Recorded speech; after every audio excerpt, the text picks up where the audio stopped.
Punishment এখানেই শেষ করে দিতে পারি, কিন্তু কথা দিন আর কখনো প্রিয়ন্তীর আশেপাশে আপনি ঘুরঘুর করবেন না। তুমি যদি দরজা এবার না খুলো, আশেপাশে না, সাথে সাথে নিয়ে এবার ঘোরাঘুরি করব, খুশি? কি বললেন আপনি? কিছু বলিনি রে। আপনি এবার দরজাটা খুলবেন কি? খুলছি খুলছি, এটাই কিন্তু লাস্ট, হ্যাঁ? ক্ষমা করে দিচ্ছে বলে ভাববেন না আমার রাগ পড়ে গেছে। আমি কিন্তু এখনো খুব রেগে আছি। নেহাত খাবার জিনিস নষ্ট করব না বলে খেতে হচ্ছে। আর আপনি তো জানেন আমি খাবার নষ্ট করা একদম পছন্দ করি না। তাই জন্য ফুচকার বদলে গেট খুলে দিচ্ছি। ক্লিয়ার? ফুঁচকা লোভী। ভেঙচি কাটল উজান। পেছন ফিরে ফিক করে হেসে দিল হিয়া। দরজা খুলে দিতে দৌড়ে এসে রুমে ঢুকলো উজান। দরজা লাগিয়ে এমন জোরে হিয়াকে চেপে ধরে বিছানায় ফেললো যে হিয়ার সব হাড় হাড্ডি সব বোধ হয় স্টিমার রোলারের পিষে ঝুরঝুরা হয়ে যাচ্ছে এরকম। আরে আমি ফুচকা খাবো তো, আগে ছাড়ো না। ফুচকা না? খাওয়াচ্ছি ফুচকা। আগে তো আমি তোমাকে খাবো, তারপর বাকি সব। কেমন করে খাবা? আমি কি খাওয়ার জিনিস? গপ গপ করে খাবো, যেমন করে তুমি ফুচকা খাও ওরকম করে খাবো। হেসে ফেলল হিয়া। হিয়ার খিলখিল হাসির ধ্বনিতে ঝংকার উঠল উজানের মনে। হিয়া ফুসকা গিলছে আর এদিকে উজান তার পিচ্ছি হিয়াকে আদরে ভরিয়ে দুদিনের সব আদর পুষিয়ে নিচ্ছে। 1 বছর পর জীবনের সব চড়াই উতরাই পেরিয়ে আজ 4টে জীবনের সুখের ছোঁয়া ভরপুর।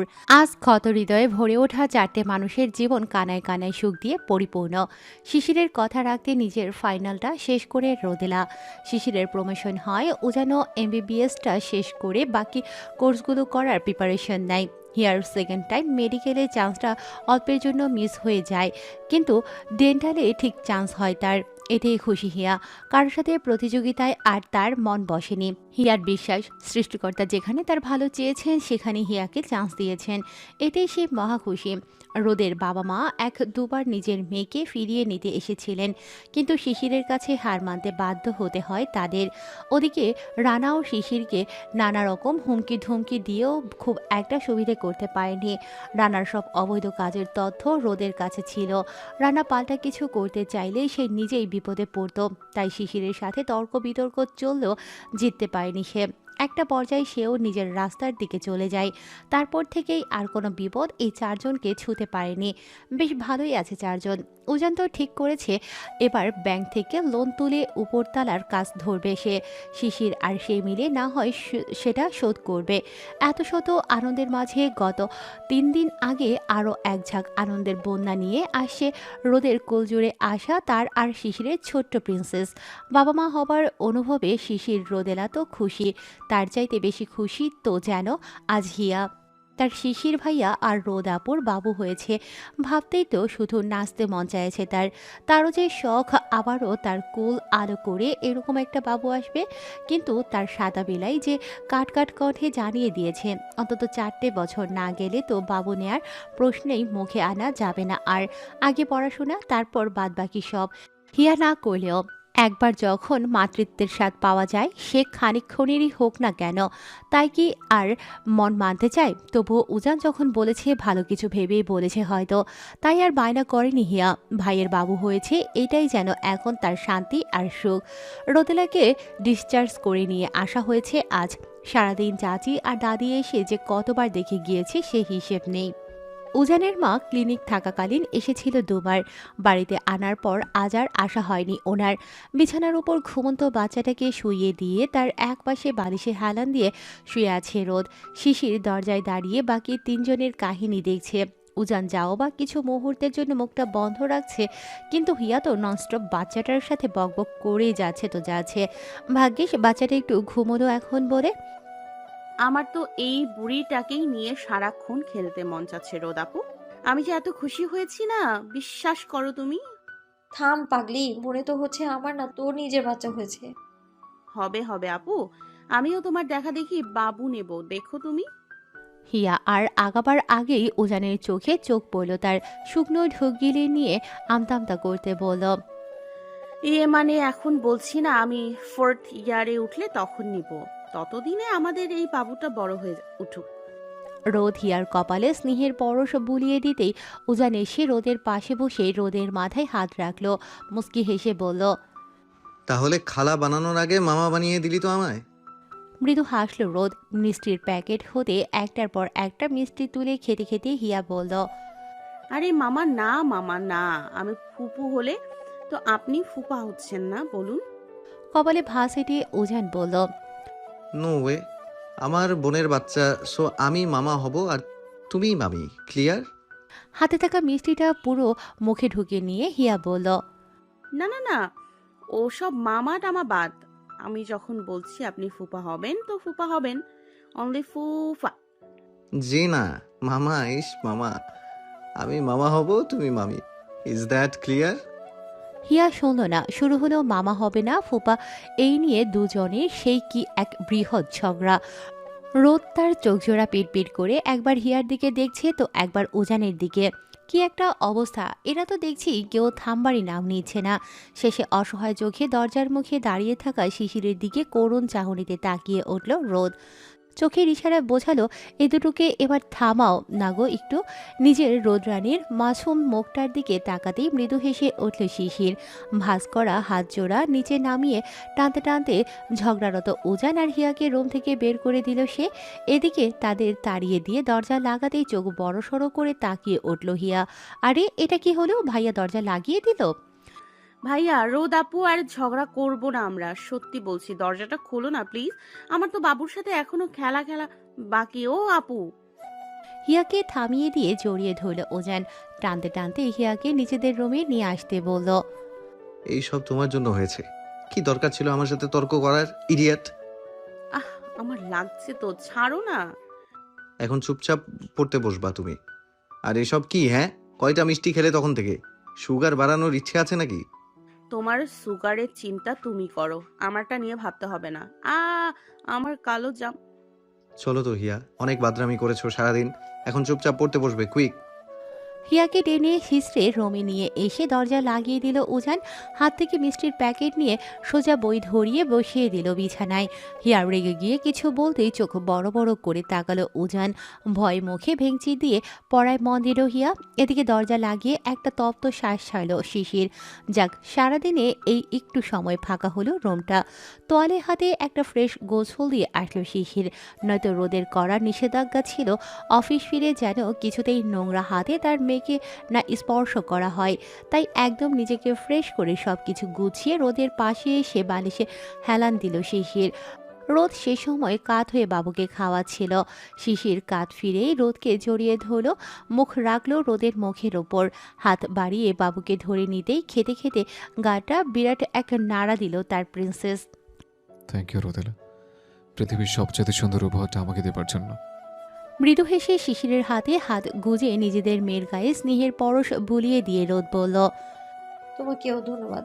তুমি না থাকলে আমি হয়তো... আচ্ছা, ওসব পুরনো কথা বাদ। আমি চাই সব পুরাতন ভুলে আমরা আমাদের মেয়েটাকে নিয়ে একটা নতুন জীবন শুরু করি, যেখানে শুধু ভালোবাসা থাকবে, ভালোবাসার কমতি যেখানে কখনোই থাকবে না। হুম, খুব ভালো লাগবে তোমাকে।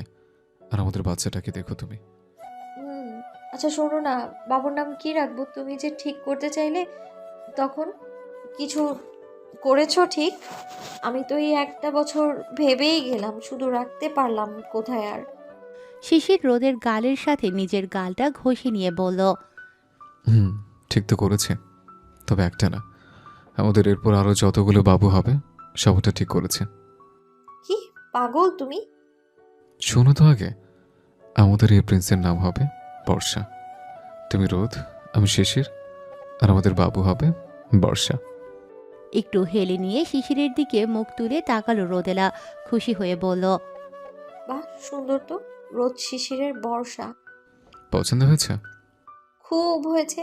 হিয়া শুনলে না খুব খুশি হবে, দেখো। ও না এরকম একটা নাম সিলেক্ট করেছিল, বৃষ্টি না কি যেন। উজান রাজি হয়নি, কিন্তু বর্ষা দুজনেরই পছন্দ হবে, দেখো তুমি। রোদ মুখে হাসি ঝুলিয়ে আরো কিছু বলতেই রোদের পুরো মুখে চুমো আঁকল শিশির। শুরু হলো বর্ষাকে নিয়ে রোদ আর শিশিরের নতুন পথ চলার সূচনা। পথটা যেন হয় রঙিন, অনেক সুখকর। জানালার ধারে দাঁড়িয়ে কামিনী ফুলের গাছটার দিকে আর মনে তাকিয়ে আছে হিয়া। চোখ দিয়ে টুপটাপ ঝরে ফেলছে কিছু নোনা জল। এদিকে ওয়াশরুম থেকে ফ্রেশ হয়ে এসে বই রেখে হিয়াকে আবার উঠে যেতে দেখে রেগে গেল ওজান। গাল উঁচু করে কিছু বলতেই হুঁশ ফেল হিয়ার। চোখের পানিটা ওজানের অগোচরে মুছে নিয়ে বিছানায় এসে আবার বই হাতে লিখতে বসে গেল মেয়েটা। ওজান জানালা দুটো ঠিকমতো লাগিয়ে হিয়ার পাশে এসে বসে দুটো বকতেই খেয়াল করলো হিয়ার চোখ ভেজা। একটু ওয়াশরুমে গেলাম অমনি পড়া ছেড়ে উঠে গেলে তো। এভাবে জীবনেও ডেন্টিস্ট তো দূর। তুমি হিয়া, তুমি কাঁদছো? হিয়া, বলো। তুমি কান্না করছিলে এতক্ষণ হিয়া? ধুর না, কান্না কেন করব? কান্না করছি না। ওজান হিয়ার সামনে থেকে সব বই খাতা তুলে নিয়ে পাশের টেবিলে রাখলো। হিয়াকে কোলে বসিয়ে হিয়ার চোখের দিকে ভালো করে তাকিয়ে হিয়ার গালে হাত রেখে বলল, ছোট থেকে এই চোখ জোড়া চিনি আমি। সে কখন কাঁদবে, কখন হাসে, কখন লজ্জা পায়, কখন ভয় পায়, সব বুঝি। বলো তো কেন কান্না করছিলে? আরে কান্না না, তুমি তুমি কয়েল ধরিয়ে দিলে না, চোখে আঁচ লাগছিল, তাই এরকম মনে হচ্ছে। হিয়া, বলছি না বলতে। মুখটা নিচু করে একটু একটু করে আবারও কাঁদতে শুরু করলো হিয়া। হিয়ার মাথাটা নিজের বুকে লেপ্টে ধরে ওজান বলল, কেন কাঁদো হিয়া? বলছি না তুমি কাঁদতে কষ্ট পাই আমি। চুপ না পাখি আমার। আজকে না আমাদের বাবুটার কথা খুব মনে পড়ছে উজান। সে বেঁচে থাকলে বড় হতো আমার পেটে, সে আসতো, আমি ওকে খাওয়াতাম, বুকে জড়িয়ে ঘুম পাড়াতাম। এই জন্য তুমি কান্না করছো? ওজানের বুকে মাথা নাড়ালো হিয়া। সে এজন্য কান্না করছে। ওজান হিয়ার চোখ মুছে দিয়ে বলল, এটুকুর জন্য কান্না করতে হয়? রোদের বাবু হয়েছে, তুমি খুশি না হয়ে কান্না করছো। শিশির দেখলে কি ভাবতো? হিয়া মুখ তুলে চোখ মুছতে মুছতে বলল, না, আমি তো খুশি, খুব খুশি, শুধু একটু ওই। আচ্ছা বাদ দাও, আর 1 বছর পর আমরা বাবু নিব, তো কথা দাও। 1 বছর না, আরো 4 বছর। এমন সময় নেব তুমি ফাইনালও দিবে, আর আমাদের হিয়ানুও আসবে। না হলে পড়াশোনার পাশাপাশি তোমার অনেক চাপ হয়ে যাবে হিয়া। না, 4 না, 2, 2, 2। না, 4। বলছি না 2, আচ্ছা যাও 2.5, আচ্ছা 3, 3.5, 4.5। পাগলি, যা তো, ঘুমা। আর পড়াটা কে পড়বে? আজকে ছুটি, যাও। ছুটি? তাহলে একটা হরর মুভি দেখি, কেমন? না, একদম না। পরে ভয়ে আর ওয়াশরুমও একা যেতে চাও না তুমি। আরও দেখবো ওসব মুভি? প্লিজ প্লিজ, একটা, এটাই লাস্ট। জিদ করো না তো হিয়া, কালকে আমার ডিউটি আছে সকালে। আরে এটাই তো 1 ঘন্টার মুভি। না বলছি না।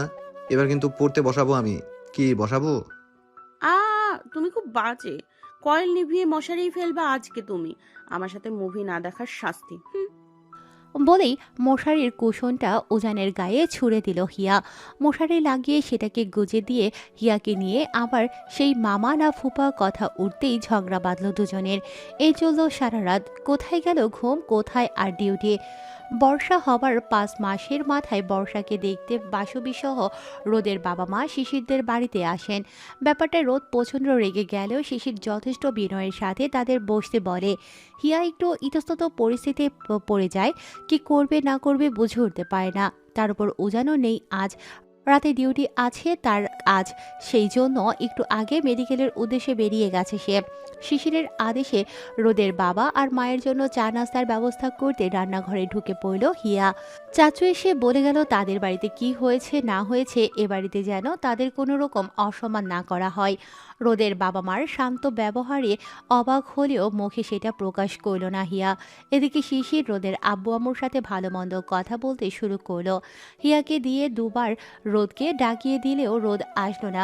শিশির ওনাদের খেতে বলে রোদকে ডাকতে রুমে আসতেই শুরু হলো দুজনের এক বিশাল তর্কযুদ্ধ। একটা বার কথা বলো রোদ, প্লিজ বাইরে আসো। আমি না তোমাকে দেখে খুব অবাক হচ্ছি জানো। তোমার সাথে যারা এত বড় অন্যায় করেছে, তোমায় পুলিশে দিয়ে মার খাইয়েছে, তোমার বোনের গায়ে যে মহিলা হাত অবধি তুলেছে, তাদেরকেই কিনা তুমি ঘরে বসিয়ে আপ্যায়ন করছো। হিয়াকে বলছো চা নাস্তার আয়োজন করতে। সত্যি শিশির, মেরুদণ্ড বলে কিছু আছে তোমার? আশ্চর্য রোদেলা, এসব কি কথা? হ্যাঁ, আমি মাঝে ওরা আমার সাথে আমাদের সাথে অনেক অন্যায় করেছে, অনেক কথা শুনিয়েছে, তাই বলে ওরা বাড়িতে আসলে আমি ওদের দরজা থেকে দাঁড়িয়ে দেব? হ্যাঁ দিবে, দরকার পড়লে তাই দিবে। আর রোজানার আম্মু, তোমার তো ওনার সাথে কোনো সমস্যা নেই, আমি কোনাকে বলবো বেরিয়ে যেতে? আমি তো বড় আম্মুর কথা কিছু বলছি না, আমি বলছি আমার বাবা মায়ের কথা। তুমি ওদের তাড়িয়ে দাও। কণ্ঠ ভারী করে শিশির বলল, রোদেলা, ওরা তো আমার বাবা মা হয়, সম্পর্কে আমারও। আমার শিক্ষা আমাকে তাদের সাথে দুর্ব্যবহার করার আদেশ দেয় না। যদি এটা অন্য কোথাও হতো, আমি বিনা বাক্যে ওদের এড়িয়ে আসতাম। কিন্তু ওরা নিজে থেকে আমার বাড়িতে এসছে, তোমাকে দেখতে এসছে, বর্ষাকে দেখতে এসছে। আমি পারবো না ওনাদের সাথে খারাপ আচরণ করতে। ঠিক আছে, তোমার এথিক্সের সাথে বিষয়টা যাচ্ছে না, তাই তো? তাহলে আমি গিয়ে ওদের বেরিয়ে যেতে বলবো? না। শিশির এগিয়ে এসে রোদেলার গাল জড়িয়ে শান্ত কণ্ঠে বলল, কি হয়েছে রোদেলা তোমার? তুমি কিছু আমার বদনাম হোক? তোমার বাবা মা বাড়ি ফিরে গিয়ে বলুক শিশিরের বাড়িতে শিশির আমাদের সাথে ভালো করে কথা বলেনি, বসতে বলেনি, চাপ দিয়ে জিজ্ঞেস করেনি। বিশ্বাস করো, এরা এসব বললেও আমার কিছুই যায় আসে না এতে এখন। কিন্তু আমার তো আসে।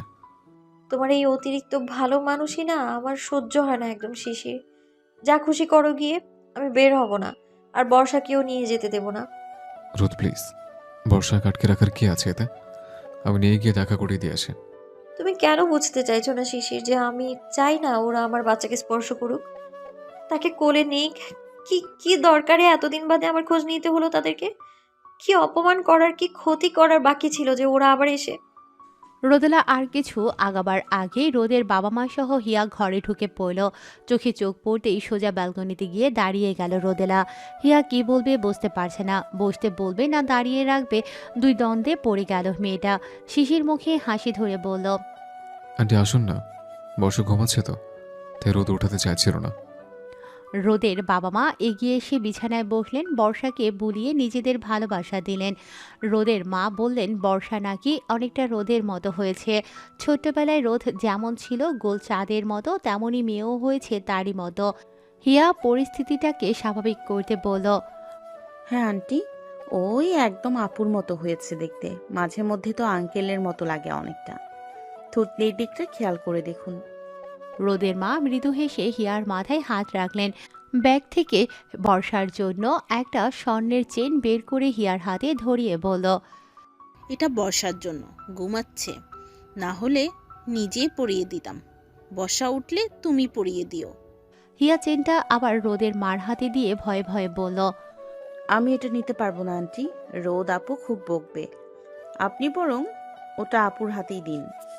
রোদের মা মুখটা মলিন করে উঠে দাঁড়ালেন। রোদের বাবা সহ ব্যালকনিতে আসতেই দেখলেন রোদ মুখ ফিরিয়ে গ্রিল জড়িয়ে কান্না করছে।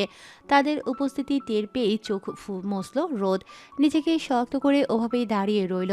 আমি জানি তুই আমাদের সাথে কথা বলবি না। আমি আর তোর বাবা সামনের সপ্তাহে সিডনি যাচ্ছি সিয়ামের উন্নত চিকিৎসার জন্য। হয়তো আর দেশে ফিরবো না, ওখানেই হয়তো সেটেল হয়ে যাওয়ার ইচ্ছে আছে।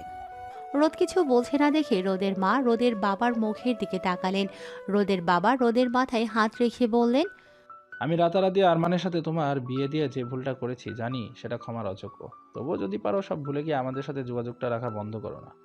শিশিরকে আমি কাছ থেকে দেখার সুযোগ পাইনি সে সময়, কিন্তু এবার যখন পেয়েছি বুঝেছি কেন আমার মেয়ে তার জন্য সব ছাড়তে রাজি হলো।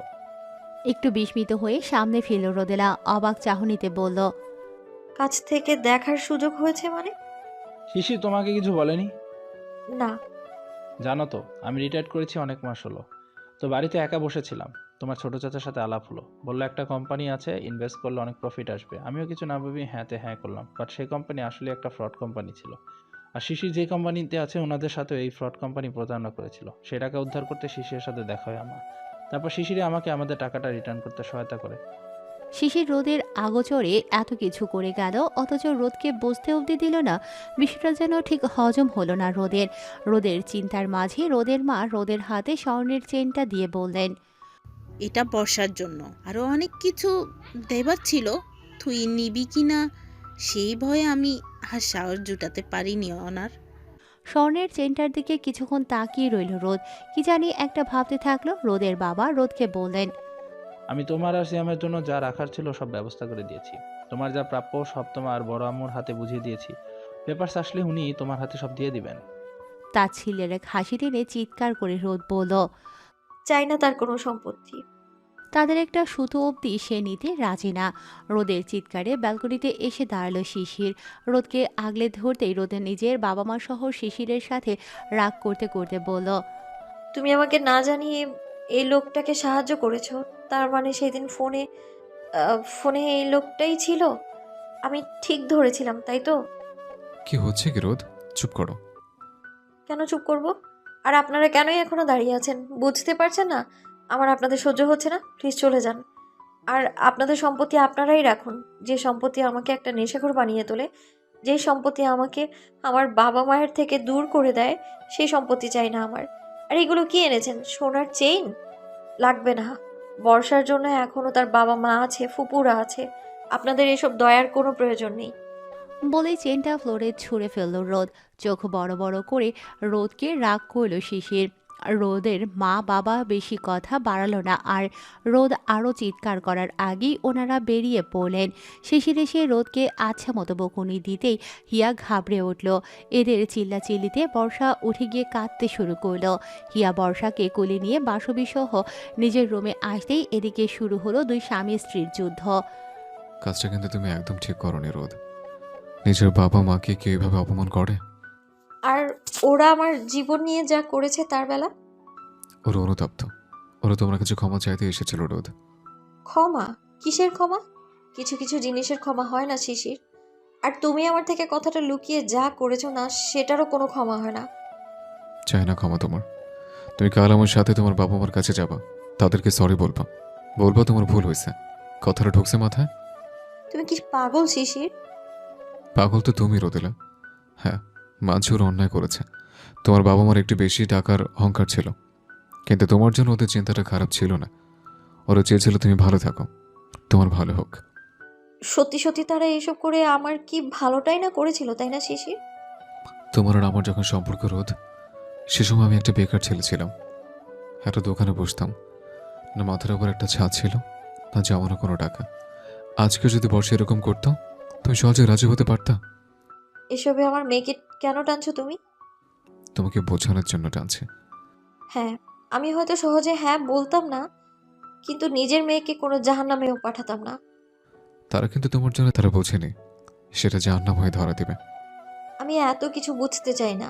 আমি আর এ বিষয়ে একটা কথাও বলতে চাই না। ওরা সিডনি যাচ্ছে না, কোথায় যাচ্ছে যাক, কিন্তু আমার বাড়িতে যেন কখনো না আসে। আজকে বাবা মা বেঁচে আছে তো, তাই মর্ম দিচ্ছ না। আমার মতো অনাথ হলে বুঝবা বাবা মা না থাকার কষ্টটা কত। আমার কথা তো বাদই দিলাম, বর্ষার কথা তো ভাবতে পারো। মেয়েটা দাদা দাদির ভালোবাসা পেলই না, এখন একটু নানা নানির আদর দিতে চাইছে, সেটাও সহ্য হচ্ছে না তোমার। কাঁদতে কাঁদতে রোদ বলল, হ্যাঁ, আমি তো হিংসে করি না আমার মেয়েকে যে সহ্য হবে না আমার। বলতে বলতে আরো ডুকরে কেঁদে উঠল রোদেলা।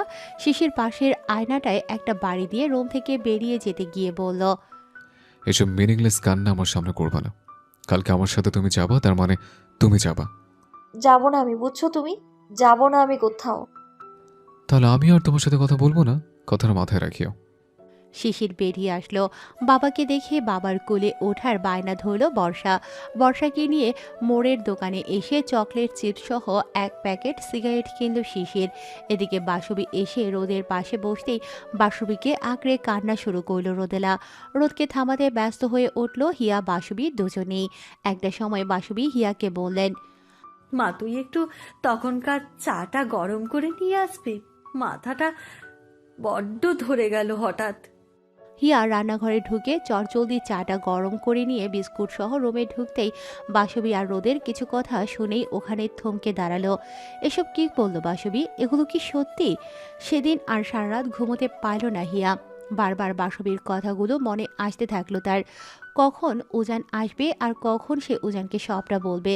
এমনি কেটে গেল সারা রাত। হিয়ার চোখটা লেগে আসলো ঠিক সকাল 7টার দিকে। তার কিছু সময় বাদে ডিউটি দিয়ে বাড়ি ফিরল উজান। দরজা খুলে রুমে আসলো, দেখলো তার পিচ্চি হিয়া কেমন এই শীতে কাঁথা বালিশ ছাড়া ঘুমিয়ে আছে। হিয়ার গায়ে কম্বলটা সুন্দর মতো মেলে দিয়ে গোসলের জন্য ওয়াশরুমে ঢুকে পড়ল উজান। এই শীতের মরশুমে গোসল করতে যেন একটু বেশি কষ্ট হলো তার। গোসল সেরে বেরিয়ে এসে রুমের দরজা লাগিয়ে দিল। মাথা মুছে নিয়ে বিছানায় শুয়ে পড়তেই হিয়া উঠে পড়ল, চোখটা কষলে নিয়ে বলল, তুমি আসছো? কখন আসছো? দরজা কে খুললো? আমি এসেছি, একটু আগে এসেছি। আর দরজা খুললো তোমার ভাই মানে শিশির। দেখেছো, আমি এমনই ঘুমিয়েছিলাম যে তুমি আসছো, ভাইয়া দরজা খুলছে, আর আমি কিছু বুঝতেও পারিনি। আর পারতেও হবে না, দেখি এখন। উজান ভালো মতো কম্বল জড়িয়ে হিয়াকে লেপটে নিতেই উজানকে থামিয়ে দিয়ে হিয়া বলল, উজান, আমার না তোমাকে কিছু বলার আছে, কথাটা জরুরি। উজান উল্টো হিয়াকে থামিয়ে দিয়ে কপালে বিরক্তির ভাঁজ টেনে বলল, না হিয়া, এখন কোনো কথা না প্লিজ। আমি অনেক টায়ার্ড, এখন একটু ঘুমাতে দাও। না উজান, কথাটা সত্যি অনেক জরুরি, একটু শোনো। উজান শুনল না। শুনবে কি, শোনার জন্য তো একটু হলেও শক্তি থাকতে হবে তার। এমনিতেই রাতে ডিউটি থাকলেই এই শীতের সকালে এসে গোসল দিতে হয় তাকে। আজও গোসল দিয়ে শরীর কাঁপছে, ঘুম আসছে। আর এই মেয়েকে দেখো, তার কি না এই সাত সকালেই জরুরি কথা মনে পড়ল। হিয়াকে কিছু বলতে না দিয়ে হিয়ার গলায় ভাঁজে মুখ লুকালো উজান। কাঁপতে কাঁপতে পুরো কম্বল হিয়াকে পেঁচিয়ে নিয়ে বলল, ইস কি সুন্দর উষ্ণ শরীরটায়। হিয়া উজানের ঠান্ডা হাত জোড়া কোমর থেকে সরিয়ে নিয়ে বলল, তুমি আমার কথাটা একটু শোনো, তারপর না হয় যতক্ষণ ইচ্ছে আমাকে নিয়ে ঘুম দিও। উজান শুনল না। হিয়াকে জড়িয়ে নিয়ে ঘুমে বিভোর হতে ছটফট শুরু করলো হিয়া। সারা রাত অপেক্ষা করেছে সে কথাগুলো বলবে বলে। এখন যখন উজান পাশে আছে, তখনও কেন বলতে পারছে না সেই বাসবির কথাগুলো। হিয়ার মন মানল না। উজানকে সরিয়ে উঠে বসতেই লেগে আসা ঘুমটা ভেঙে আসলো উজানের।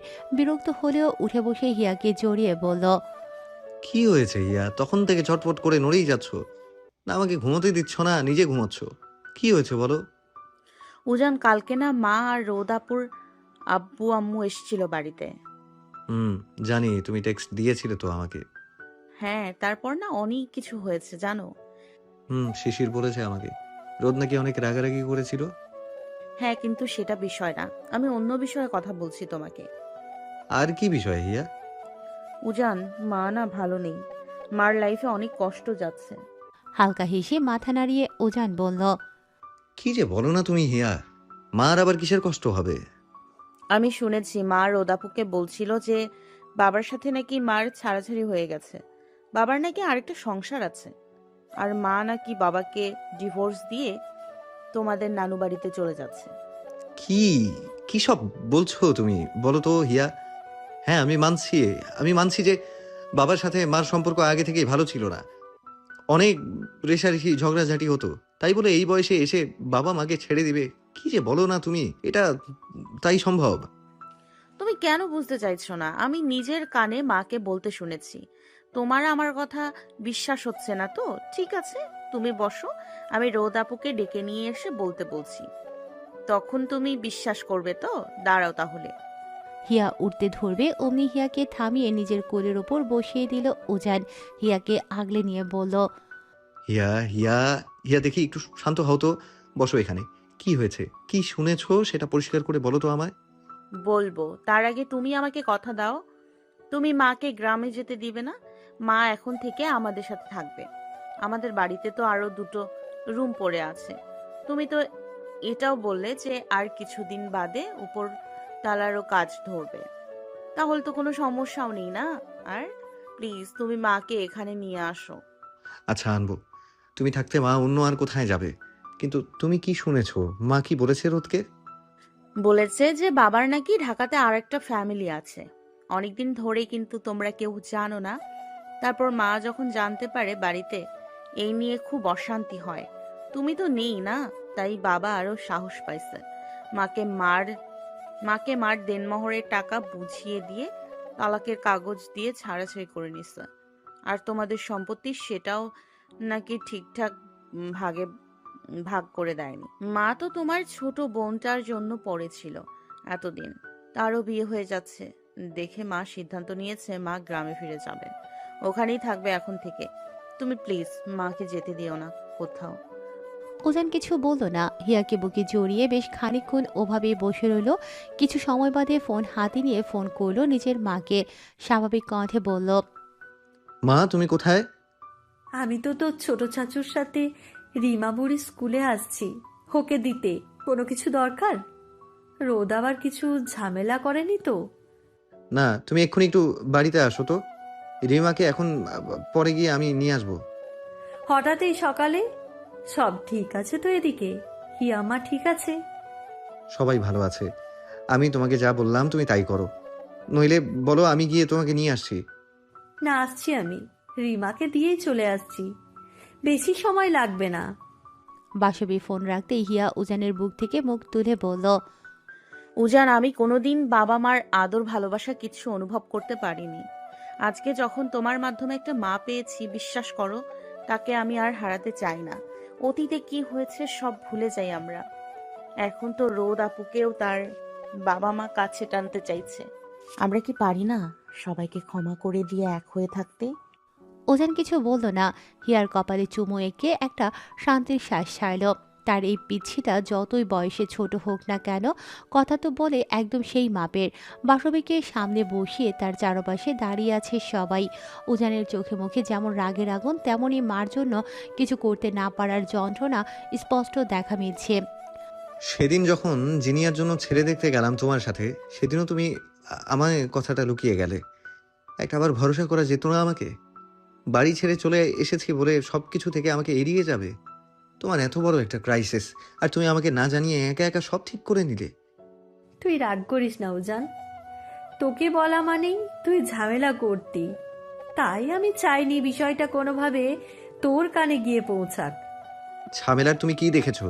ঝামেলা তো কেবল শুরু। তুমি ভাবলে কি করে আমি লোককে এতটা সহজে ছেড়ে দেব? না উজান, তুই এমন কিচ্ছু করবি না যাতে আমার বারণ আছে। আমি সারা জীবন অনেক কিছু সহ্য করেছি, সব ছিল আমার, কোনো কিছুর অভাব ছিল না। কিন্তু আমি তোর বাবাকে নিয়ে কখনো সুখী হতে পারিনি। তাই আমি আমার বাকিটা জীবন একটু বাঁচতে চাই। সেই শেষ বয়সে এসে আর কোনো ঝামেলা নিতে পারবো না। তাই বলে আমরা কিছু না বলে শুধু শুধু বসে থাকবো? এখানে আর কি বা করার আছে উজান? আমাকে বল, হয়েছে ছাড়াছাড়ি, উনি চলে গেছে, আমি আছি, ভালো আছি। আর কি চাই তোর? এরপরও তুই যদি কিছু করিস, আমি কিন্তু তোর সাথেও যোগাযোগ রাখা বন্ধ করে দিব, বলে দিলাম। বেশ, আমি কিচ্ছু করব না। তুমি যেভাবে চাও সেভাবেই হবে সব। কিন্তু তুমি আমাকে কথা দাও, আজকে থেকে তুমি আমাদের এই বাড়িতে আমাদের সাথেই থাকবে। পাগল তুই উজান, এখানে আমি কিভাবে থাকবো? এটা তোর নিজের বাড়ি হলেও একটা কথা ছিল, যেখানে তোরই এখানে থাকাটার কোনো প্রশ্ন আসে না, সেখানে তুই আমাকে কোন অধিকারে টানছিস? কেন আন্টি? আপনার ছেলের বাড়ি কি আপনার না? নাকি আমাকে আপনি নিজের ছেলে হিসেবে ভাবেনি না? কোনটা? তা না শিশির, এটা আমার উজান, রোদেলা দুজনের শ্বশুর বাড়ি। সেখানে আমার থাকাটা চোখে লাগার মতো, মানুষ বুঝবে না। মানুষকে তো বুঝতে হবে না আন্টি, আমাদের বাড়ি আমরা থাকবো। যদি নিজের মাকে আশ্রয় না দিতে পারি, তাহলে এত বড় বাড়ি বানিয়ে লাভটাই কি? বাসবির কথায় শিশির এসে বাসবিকে অভয় দিয়ে বলল, আন্টি, তুমি আর না করো না। আমি অনেক কষ্টে একটা মেয়ে পেয়েছি। তুমি আমাকে সেই তুমি থেকে আর আলাদা রেখো না। হিয়া দৌড়ে এসে বাসবির সামনে নিচে বসে গিয়ে বাসবির হাত জড়িয়ে বলল, প্লিজ বড়ামো, আমরা সবাই যখন চাইছি তুমি তখনও না করবে? কি হবে ওই গ্রামে গিয়ে? আমি তো শুনেছি এখন ওখানে আর কেউ থাকে না তোমার। তাহলে শুধু শুধু গ্রামে গিয়ে থাকার মানেটা কি? আমাদের কথা না হয়ে নাই ভাবলে বর্ষার জন্য থেকে যাও। বর্ষার তো দাদা দাদি নেই, আর নানা নানিও চলে যাচ্ছে। এখন তুমিই পারো আমার বাচ্চাটাকে দাদা দাদি নানা নানি সবার ভালোবাসা দিয়ে ভরিয়ে দিতে। হ্যাঁ আন্টি, আপু একদম ঠিক বলছে। প্লিজ আপনি রাজি হয়ে যান। আমি জানি আপনি ঠিক আমাদের ছেড়ে যেতে চাইছেন না, তাই তো? আমি উজানকে বলছি আজই বাড়ি থেকে আপনার সব নিয়ে আসবে ও। আপনি শুধু হ্যাঁ বলে দিন, প্লিজ প্লিজ। শেষমেশ সবার জোড়াজুড়িতে হার মানতে বাধ্য হতে হয় বাসবিকে। সে বলে, বেশ তাহলে তাই থাকবো, কিন্তু তারও একটা শর্ত আছে। আমি এ বাড়িতে তখনই আসবো যখন রোদেলা তার বাবা মাকে ক্ষমা করে দিয়ে তাদের সাথে হাসি মুখে কথা বলবে। বাসবির শর্তে চুপ হয়ে গেল সবাই। কাল রাতে এই নিয়ে রোদ যা করল, সেই মেয়ে কি এত সহজে এই শর্তে রাজি হবে? আমাকে ক্ষমা করো বড়াম্মু, আমি এটা কখনোই পারবো না। তারা আমার যে ক্ষতিটা করেছে আমি সেটা আজও ভুলতে পারিনি। তারা তাদের ভুলটা বুঝতে পেরেছে। তারা তো চাইছে না তুমি সারাক্ষণ তাদের সাথে কথা বলো, ওঠা বসা করো। ওরা শুধু চাইছে তুমি তাদের ক্ষমা করে দাও, মাঝে মধ্যে যোগাযোগ রাখো। তারপরেও বড়াম্মু, ওরা শিশিরের সাথে যে অন্যায় করেছে সেটা কি ক্ষমার যোগ্য ছিল বলো আমায়? হিয়া রোদের হাত জড়িয়ে রোদকে নিজের দিকে ঘুরিয়ে বলল, কেন রোদ আপু? কেন এখনো তুমি অতীত নিয়ে পড়ে আছো? ভুলে যাও না ওই সব কালো অতীত। তুমি এটা ভাবো যে এত কিছুর পরেও কিন্তু তোমাকে আর ভাইয়াকে কেউ আলাদা করতে পারেনি। তোমার তোমরা এক হয়েছো, তোমাদের ভালোবাসা জিতেছে। তোমরা যেই কষ্টটা সহ্য করেছো তার বিনিময়ে পুরস্কার হিসেবে সৃষ্টিকর্তা বর্ষাকে পাঠিয়েছে। এরপরও তুমি রাগ করে থাকবে? জানি না হিয়া, তোরা বিষয়টা যত সহজ ভাবছিস, বিষয়টা অত সহজ না। বিষয়টা অতটা জটিলও না রোদ আপু। ক্ষমা চাইলে তো আল্লাহ তাআলাও তার বান্দাকে ক্ষমা করে দেন। আর এনারা তো তোমার মা বাবা। যত যাই হোক, মায়ের পায়ের নিচে তো সন্তানের বেহেশত থাকে। আর সেই মাকে তুমি তাড়িয়ে দিচ্ছ আজ। মাকে তো মায়ের মতো হতে হয় হিয়া। আমার মা তো আমার মনের কথাটাই বুঝতে চায়নি কখনো। এখন তো চাইছে। তুমি কি পারো না তাদেরকে একটা সুযোগ দিতে? প্লিজ আপু, প্লিজ। না হিয়া, হয় না এভাবে। প্লিজ আপু, আমাদের জন্য, বর্ষার জন্য, প্লিজ। না। প্লিজ আপু, আমার জন্য, প্লিজ। তপ্ত এক শ্বাস টেনে রোদ বলল, ঠিক আছে, সবাই যখন তাই চাইছে তাহলে তাই হোক। আমি ক্ষমা করব তাদেরকে ঠিক, কিন্তু তারা যেন এটা না ভাবে আমি আগের মতো তাদের সাথে কোনো যোগাযোগ রাখবো। সত্যি সত্যি তুমি যাবে ভাইয়ার সাথে? আজ ওদের সাথে কথা বলতে মাথা নাড়িয়ে চোখ মুছে সম্মতি জানালো রোদেলা। খুশিতে লাফিয়ে উঠে উজানের বুকে এসে পড়ল হিয়া। হিয়ার সাথে খুশির আনন্দ ধরল বাকি সবার মনে। শিশির মুচকি হেসে নিজ মনে বলল, যেই মেয়ের সাথে সারা রাত ঝগড়া করেও কিনা রাজি করানো গেল না, আর হিয়া কিনা কিসব ইমোশনাল কথা বলে তাকে রাজি করিয়ে নিল। ২.৫ বছর পর সেদিন সবার কথায় রাজি হয়ে নিজের বাবা মাকে ক্ষমা করে দিয়ে শিশিরের সাথে তাদের ফ্লাইটে তুলে নিয়ে দিয়ে আসতে চলে যায় রোদেলা। বাসবী শাহরিয়ার বাড়ির সাথে তার সব সম্পর্ক শেষ করে শিশিরের বাড়িতে এসে থাকতে শুরু করে। তার কিছুদিনের মাথায় এমডি করতে ঢাকায় যেতে হয় ওজানকে। ইচ্ছে ছিল বাহিরে যাবার, কিন্তু ঢাকা যেতেই হিয়া যা না খেয়ে সারাক্ষণ চোখের পানি ফেলে যাচ্ছিল। এরপর তো বাহিরে গেলে এই মেয়ে পাথর হয়ে যেত পুরো। উজান ঢাকা থেকে আসতো কখনো বা পড়ার চাপ কম থাকলে হিয়া গিয়ে উজানের সাথে থেকে আসতো। এভাবেই চলতে থাকলো সময়গুলো। বর্ষাও এখন অনেকটা বড় হয়ে পুরো বাড়ি মাতিয়ে রাখে। রোদের মেয়ে হলে কি হবে, গুণ তো পেয়েছে পুরো ফুপুর মতো। হিয়ার মতোই চঞ্চল, হিয়ার মতোই দুরন্ত, আর দেখতে তো মাশাআল্লাহ একটা চাঁদের কণা হয়েছে। যদিও মায়ের মতো রংটা খুব ফর্সা হয়নি, বাবার রং পেয়েছে, কিন্তু তার গোল মুখের মিষ্টি হাসিতে যেন পুরো ঝংকার উঠে যায় বাড়িতে। বাবা মার চাইতে তো যেন তার ফুপু জান আর মামা জানি তার কাছে খুব প্রিয়। যত প্রকার আবদার সব তো যেন উজানের কাছেই খাটে তার। আর হিয়ার সাথে লাগে দিনে তার ১৪ বার ঝগড়া, তবুও হিয়া ছাড়া কিছুই বোঝে না এই পরিটা, কিচ্ছু না।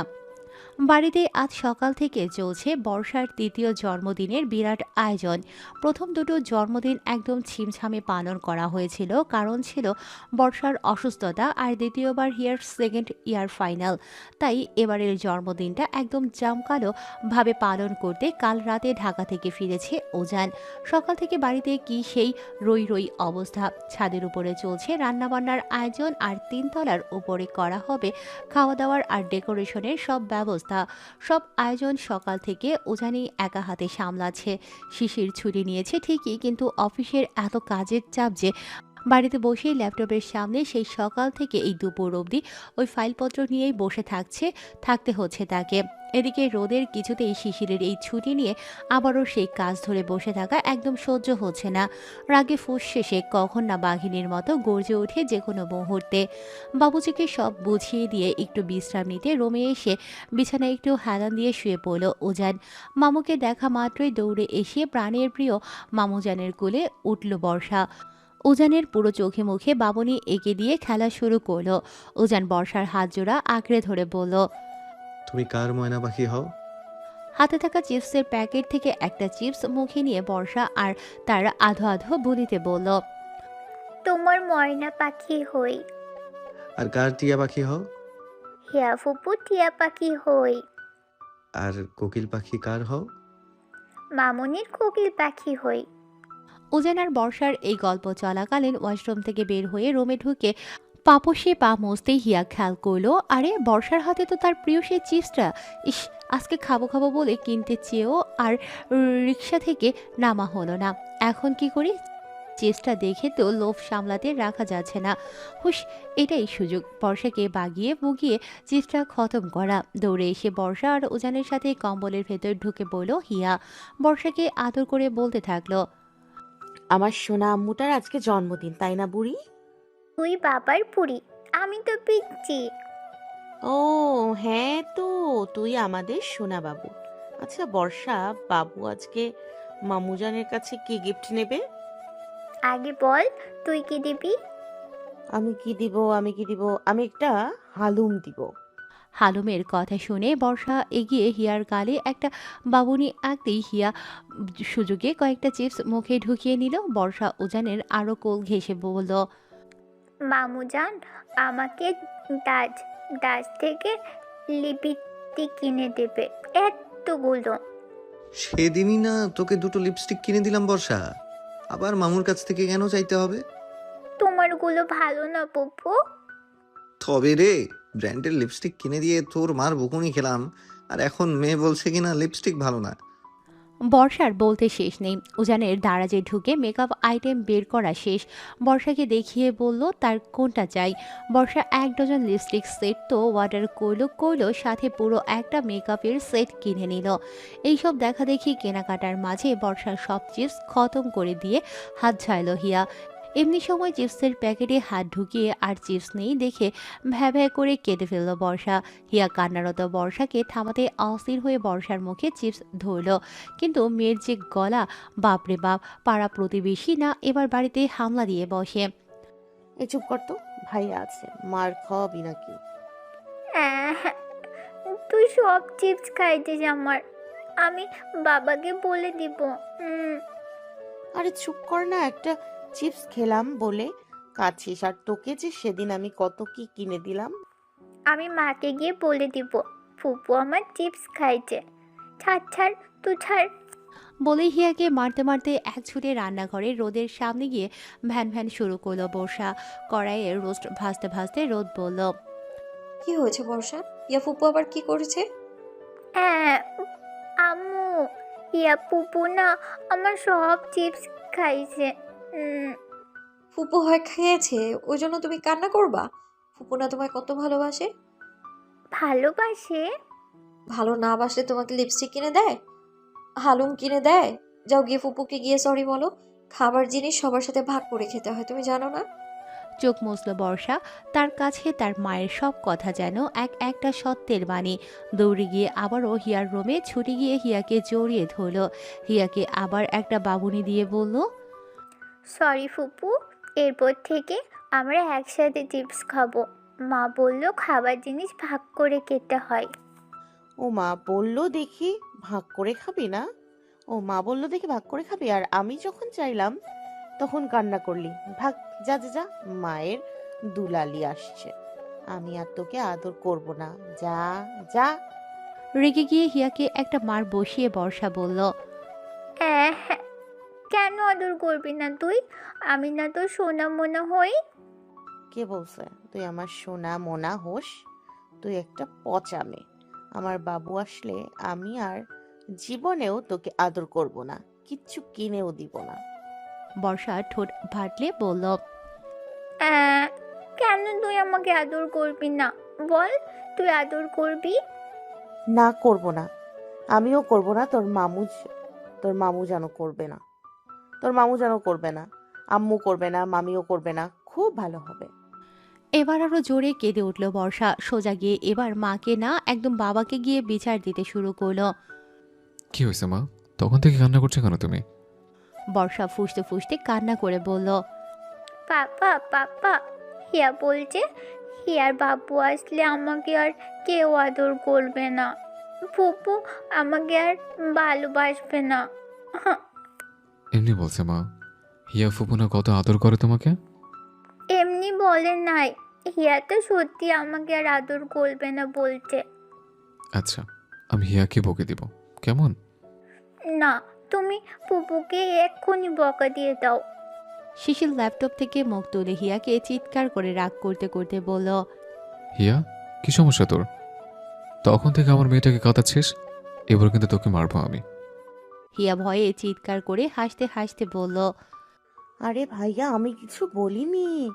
উজান লিপস্টিক কিনে দিতে চাইছিল না দেখে কান্না করছে তোর মেয়ে। উজান মাথা নাড়িয়ে উঠে দাঁড়ালো না। অনেকক্ষণ হলো নিচে বসে আছে। উপরে বাবুচিরা যে কত কি রান্না করছে দেখা দরকার। তুমি না হিয়া খুব খারাপ আছো। বর্ষার সাথে একদিন তোমার না লাগতে হয় না? না, আরে আমি কোথায় লাগালাগি করি? ওই তো মারে আমাকে। চুপ। বাচ্চাদের মতো ওর চিপস চুরি করে খাও, চকোলেট নিয়ে খাও, কি স্বভাব এগুলো? আরে আমি তো। আর একটা কথা না, রোদ তখন থেকে একা কাজ করছে, গিয়ে একটু হেল্পও তো করতে পারো। সারাদিন এটা ওটা নিয়ে থাকো। আরে আমি তো একটু আগেই কলেজ থেকে আসলাম, এসে বর্ষাকে খাওয়ালাম। তুমি জানো বর্ষাকে খাওয়ানোটা কত বড় কাজ? হিয়াকে আর কিছু বলার সুযোগ না দিয়ে একপালা বকুনি দিয়ে ছাদের উপরে গিয়ে বাকি সব আয়োজন দেখতে থাকলো উজান। এদিকে হিয়া এসে বর্ষাকে টুক করে তুলে উপরে ভাসাতেই হিয়ার চোখে মুখে ধুমধাম মার বসিয়ে দিল বর্ষা। যা যা, তুই যা, তুই পচা। আরে আমার মুখ। এই মায়ের খাবি কিন্তু বর্ষা। ভাইয়া দেখ, বর্ষা আমার চুল খামচে ধরতেছে। বর্ষার বাচ্চা। রোদ এদিকে কাজ সেরে এসে বর্ষাকে হিয়ার কোল থেকে নিয়ে রাগ করতে করতে বলল, আর মারবি মারবি আর ফুপুকে? ইহা যা তো, আমি রোস্টটা ভেজে দিয়েছি। উজানকে গিয়ে বল পাতিলটা উপরে নিয়ে যেতে। সময় আছে কোনো আর? দেখছিস না 5টা পার হচ্ছে, উজান আর একা হাতে কত কি দেখবে। বর্ষার তোয়ালে সাবান শ্যাম্পু নিতে নিতে রোদ বলল, মেয়েটা তো আমার একার না, আর কারো কোনো দায়িত্ব আছে কি? একটা অনুষ্ঠান বাড়িতে, নিজের মেয়ের জন্মদিন, আর একজনকে দেখো সকাল থেকে ল্যাপটপে বসে আছে। গোসলটাও করিয়ে দিতে পারতো মেয়েটাকে। তুমি তো আমাকে বললেই গোসল করিয়ে দিতাম আপু। কেন তাকে করতে হবে কেন? খাবারটাও খাইয়ে দিলে আর কি করবি? অন্য কারো কি কোনো দায়িত্ব নেই? রোদের রাগ করা সব কথা ঠিকই কানে যাচ্ছে শিশিরের, কিন্তু কিছুই করার নাই। তার ছুটি যে আজ দিয়েছে এটাই অনেক। এখন এই কাজগুলো বাড়িতে বসে না করলে প্রমোশনের আশাটাও ওখানেই শেষ। হিয়া বুঝলো তার ভাইয়ের এই সকাল থেকে ল্যাপটপের সামনে বসে থাকার জন্য রোদাপু কি পরিমাণ রেগে আছে। না, এখন আর বর্ষাকে নিয়ে কোনো মারামারি করা যাবে না। দৌড়ে গিয়ে উজানকে ডেকে দুজনেরকে মিলে রোস্ট ভাজার পাতিলটাও উপরে দিয়ে গেল। ডেকোরেশনের লোকগুলো চলে আসে, এখন সব সাজানো হবে। এদিকে বর্ষাকে গোসল করিয়ে দিতেই অর্ধেকেই ভিজে গেল রোদ। গোসল শেষে আধো ভেজা নিংটু বর্ষাকে কোলে নিয়ে শিশিরের পাশে নিয়ে এসে বসিয়ে দিল। তোয়ালে ধরিয়ে বলল, মাথা মোছো একা একা। বর্ষা তার ছোট্ট ছোট্ট হাতে তোয়ালে দিয়ে মাথা মুছতেই রোদ আলমারি থেকে বর্ষার জামা কাপড় বের করতে থাকলো। বাবা, ও বাবা, হ্যাঁ মা, বলো। তুমি আমার কেক আনবে না? হ্যাঁ, আনবো তো। আর কখন আনবে? আমার সব বন্ধুরা তো একটু পরেই চলে আসবে। ল্যাপটপ থেকে মুখ তুলে কোলের ফাইলগুলো পাশে রাখলো শিশির। তোয়ালেটা বর্ষার হাত থেকে নিয়ে বর্ষার মাথা মুছে দিতে দিতে বলল, আমি আনবো না মা, মামা গিয়ে নিয়ে আসবে তোমার কেক। মামু জান যাবে। আচ্ছা বাবা, তুমি তো আমাকে আজকে কিছু দিলে না। মামু জান আমাকে লিপস্টিক, মেকআপ কিনে দিল। ফুপু আমাকে আলুম কিনে দিবে। তুমি কি দেবে আমাকে? আমার প্রিন্সেসটার কি লাগবে? আমাকে দাঁতটা কি আরেকটা লিপস্টিক কিনে দিবা, লাল নগে? তুমি তো লিপস্টিক দিয়ে কি করবে মা? আম্মু শুনলে কিন্তু খুব মারবে। মানবে না। শিশির হেসে দিয়ে নিজের ব্যাগটা থেকে কিছু টাকার বান্ডেল বের করে রোদের সাথে আলমারির সামনে গিয়ে দাঁড়িয়ে রোদকে আলতো করে জড়িয়ে বলল, এই টাকাটা রাখো রোদেলা। এত টাকা? হ্যাঁ, এটা আলাদা প্রজেক্ট ছিল। সেদিন যে ট্যুরে গেলাম ওখান থেকে প্রফিট আসছে, আমার পার্সোনাল। কত আছে? 5। তা এতগুলো টাকা ব্যাংকে রাখলেই তো হতো, বাড়িতে কেন রাখতেছো? কাজ আছে। ওসান এমনিতে নিজের পড়াশোনার সাথে হিয়ারটাও সামলাচ্ছে, ওকে আর বেশি চাপ দেওয়া যাবে না। ওপরের তো ছাদগুলো একা দিল, বাকি কাজগুলো আমি সারব ঠিক করছি। রোদ টাকাটা নিয়ে ড্রয়ারে রাখতেই বর্ষা দুজনের ফাঁক দিয়ে মাথা বের করে দিয়ে চোখ পাকিয়ে বলল, এই, তোমরা ফিস ফিস করে কি কথা বলতো? এই আম্মু, আম্মু, পাপা তোমাকে কি রাখতে দিল? আমাকে দেখাও বলতি। না, তোমায় দেখতে হবে না। তুমি এখন এই জামাটা নিয়ে ফুপুর কাছে যাবা। ফুপু মনে হয় গোসল করছে, বের হলে গিয়ে বলবা জামা পরিয়ে দিয়ে মাথাটা একটু ঝুটি করে দিতে। না, আমি এই জামা পরবো না। না পরলে এরকম নেংটু থাকবা নাকি? জামা পরো, ফুপু সাজিয়ে দেবে এখন সুন্দর করে। লিপস্টিক দিয়ে দেবে? আর এই মেয়ের লিপস্টিক, উফ, এবার তোমার মেয়ের লিপস্টিক কিন্তু আমি সব জানাল দিয়ে ফেলে দেবো শিশির। হেসে দিয়ে বর্ষাকে কোলে নিয়ে শিশির চুমু এঁকে বলল, আমি দিয়ে দেবো এখন লিপস্টিক তোমার। আর তুমি এখনো কি দাঁড়িয়ে আছো রোদ? একটু পর মাগরিবের সময় হয়ে আসবে। আর কখন কি গোসল করবে তুমি? রোদ নিজের জামা কাপড় বের করে নিতে নিতে বলল, তোমার মেয়েকে গোসল দিতে সময় গেল আমার। বড় আম্মুটাও গেছে বাইরে, তো এখনো নেই আজ। আর তুমি কি দুপুরে ভাতটাও সন্ধ্যায় গিয়ে খাবা? আমি যদি গোসল সেরে এসে তোমার দেখি না যে তুমি এখনো এইগুলো তুলো নাই, আমি কিন্তু সব আছাড় মেরে ফেলে দিব। আচ্ছা যাও, তুলছি আমি সব। এখনই তুলো।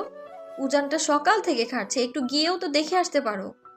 এদিকে গোসল সেরে বের হতেই লতার ফোন আসলো হিয়ার ফোনে। তড়িঘড়ি করে লতার ফোন রিসিভ করলো হিয়া। ফোন ধরে লতা বলল, তাড়াতাড়ি বাড়ি আয়, তোর রিপোর্ট নিয়ে আসছি। ওজান স্যার আছে বাবা, আমি ভেতরে যাব না। রিপোর্টের কথা শুনে বুকটা ধরফর শুরু হয়ে গেল হিয়ার। কালকে প্রেগনেন্সি টেস্ট করতে দিয়ে এসেছিল সে, আর লতাকে বলেছিল মেডিকেল থেকে ফেরার পথে নিয়ে আসতে রিপোর্টটা। বাড়িতে এখনও কেউ কিচ্ছু জানে না এ বিষয়ে। উজানের ভয়ে সাহসও করেনি, কিছু বলতে পারেনি তাকে হিয়া। আগে রিপোর্টে কী আসে তাই জানা হোক। বাইরে আসতেই মুখে এক প্রফুল্লের হাসি টেনে লতা লাফিয়ে বলল, হিয়া মেরি জান, কংগ্রেচুলেশনস ডার্লিং, রিপোর্ট পজিটিভ আসছে, তুই মা হতে যাচ্ছিস। তুই তুই সত্যি বলছিস? আমি সত্যি সত্যি কনসেপ্ট করছি আবার। হুম, রিপোর্ট তো তাই বললো। আমি যে তোর জন্য এত খুশি হয়েছি বিশ্বাস কর।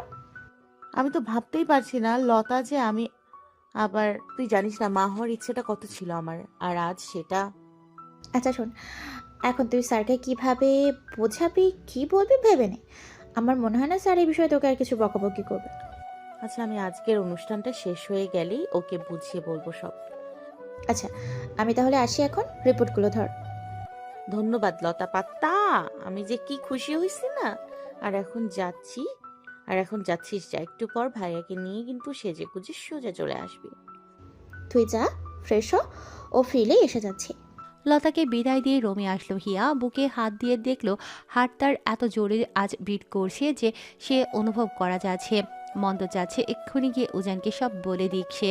একবার ছাদে গিয়ে উজানকে বলতেও চাইলো সবটা, কিন্তু ডেকোরেশনের লোকদের সাথে উজানকে চিল্লাপাল্লা করতে দেখেই ভয় আবার টুক করে নিচে নেমে আসলো হিয়া। না থাক, আগে সব অনুষ্ঠান শেষ হোক, গেস্টরা বিদায় নিক, তারপর রাতে ধীরে সুস্থে উজানকে জানানো যাবে। ফাইলগুলো আলমারিতে লুকিয়ে বর্ষাকে তৈরি করে দিল হিয়া। জামা পরিয়ে সুন্দর মতো 2 ঝুঁটি করে ক্লিপ বসিয়ে একটা টিপ দিয়ে দিল। এরপর নিজের শাড়ি মেকআপ সব নিয়ে নিজের সাজতে বসে পড়ল।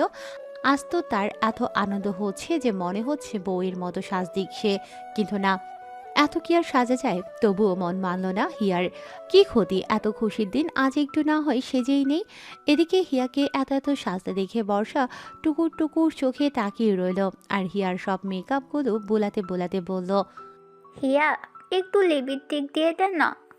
বর্ষা যা তো, আপু দিয়ে দিল না তোকে লিপস্টিক? আর কত দিবি?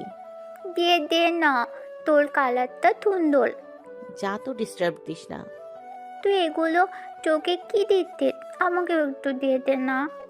তুই ছোট মানুষ, এগুলা বড় মানুষ দেয়। তুই এই ফুল কোথায় দিলি বল না। মাথায় দিব শান্তি। আর কোনো প্রশ্ন করবি না, ভাগ। বর্ষা খুঁতখুত করতে করতে হিয়ার আঁচল টান দিয়ে বলল, দে না হিয়া, লিপস্টিক দিয়ে পাবনি দেবো একটা, তাইলে দে না। হিয়া বর্ষার হাতে 2টো লিপস্টিক ধরিয়ে দিয়ে বলল, একা একা দে, আমি সাজছি দেখতে পারছিস না? বর্ষা হিয়ার থেকে লিপস্টিক নিয়ে সোজা দৌড় দিল নিজের রুমে। আয়নায় দাঁড়িয়ে একা একা লিপস্টিক ঠোঁটে দিতে কি যে আনন্দ ধরল বাচ্চাটার মনে। বর্ষা তো মনে সুখী লিপস্টিক ডলছে তো ডলছে। এদিকে লিপস্টিক ঠোঁট ছেড়ে পুরো মুখে লেপটে শেষ। শিশির গোসল সেরে তোয়ালে দিয়ে মাথা মুছতে মুছতে আয়নায় এসে দাঁড়িয়ে যেতেই বর্ষার দিকে চোখ পড়ল তার। মেয়ের কাণ্ডে হেসে দিয়ে রোদকে ডেকে আনলো শিশির, আর এসেই মেয়ের মুখের এই লাল নীল অবস্থা দেখে রীতিমতো আটকে উঠল রোদেলা। কি আশ্চর্য, লিপস্টিক তো সব লুকিয়ে রেখেছিল, আবার আসলো কোথা থেকে এই মেয়ের হাতে? বর্ষার হাত থেকে সব লিপস্টিক কেড়ে নিয়ে আবারও ভেজা তেনা দিয়ে মুখ চোখ পরিষ্কার করে দিল রোদেলা। লিপস্টিক হাতে নিয়ে বলল, এটাই শেষ, এরপর লিপস্টিক খেয়ে ফেললে কিন্তু আর দিয়ে দেবো না বর্ষা। আর খেয়ে ফেলবো না, দিয়ে দাও এখন।